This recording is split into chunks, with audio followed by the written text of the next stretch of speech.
Bienvenue à notre émission Éclairage. Que la paix de Dieu soit avec vous. Nous sommes au numéro 1 du thème « Quel Dieu adore les musulmans ?» Quand nous disons Allah n'est pas le Dieu Tout-Puissant, les musulmans ne se patientent pas pour nous comprendre, car ils sont déjà préparés, chargés comme des robots à dire comment les chrétiens arabes appellent-ils Dieu.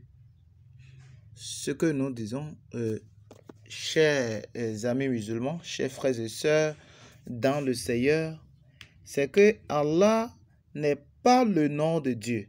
Allah n'est pas le nom de Dieu, mais Allah signifie simplement Dieu. En arabe, Allah est composé de l'article le et du nom Ilah. Ilah en arabe, ça veut dire divinité ou Dieu. Maintenant, quand on dit Al-Ilah, ça veut dire le Dieu. On ne peut pas dire Al-Ilah en arabe, on dit Allah. Allah. Vous allez voir cela de façon claire et limpide dans la Shahada. Ils disent La ilaha illallah. Ça veut dire il n'y a point d'autre divinité en dehors d'Allah. Et ce credo,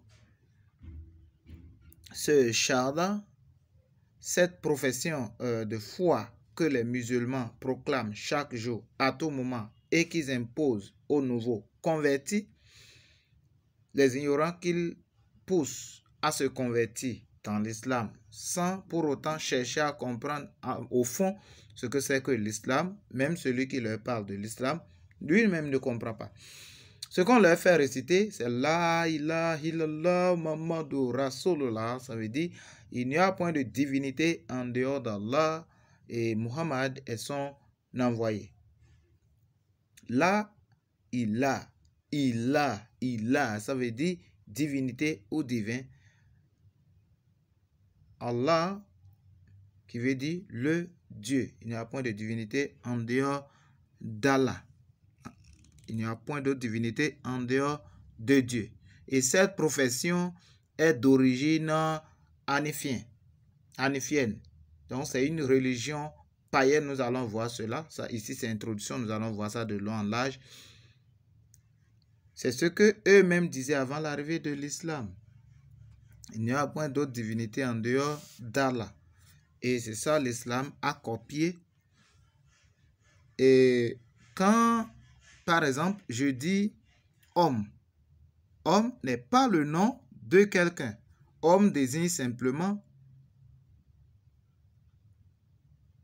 un être humain. En anglais, on peut traduire homme par man. Bien, maintenant, je vous donne un petit exercice de me trouver en langue, dans votre langue, ce que signifie homme. C'est comme ça, Dieu. Homme n'est pas le nom de l'homme dont on est en train de parler. Là, il s'agit de signifiant et de signifier. Quand je dis Allah n'est pas le nom de Dieu, Allah veut dire simplement Dieu, ce n'est pas le nom de Dieu. Bien, il y a ce qu'on appelle le signifié et le signifiant. Nous parlons du signifié, c'est-à-dire de l'être suprême qui a créé le ciel et la terre, que les Arabes désignent par le signifiant Allah. Nous ne parlons pas du signifiant, mais nous parlons du signifié. Est-ce que Allah, dont les musulmans adorent, est le vrai Dieu que les chrétiens adorent et que les juifs ont adoré, que les anciens prophètes ont adoré avant l'arrivée de l'islam?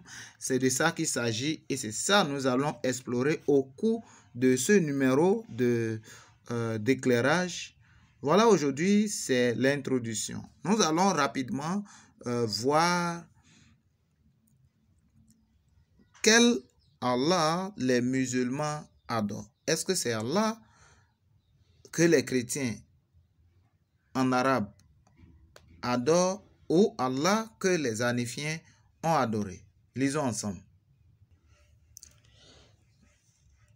Nous lisons ensemble Surat An-Naml, c'est-à-dire Surat 27, le verset 91, qui dit ceci: Il m'a été seulement commandé d'adorer le Seigneur de cette ville, la Mecque, qui l'a sanctifié et à lui toutes choses, et il m'a été commandé d'être du nombre des justes.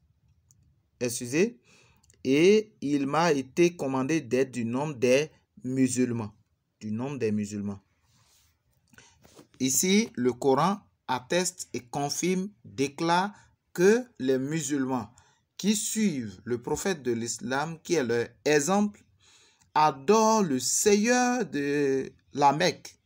Le Seigneur de la Mecque, c'est qui? Nous allons découvrir cela dans nos émissions qui vont suivre. Alors, nous vous remercions d'être fidèles à notre numéro, au premier numéro, et nous vous invitons à continuer à nous suivre.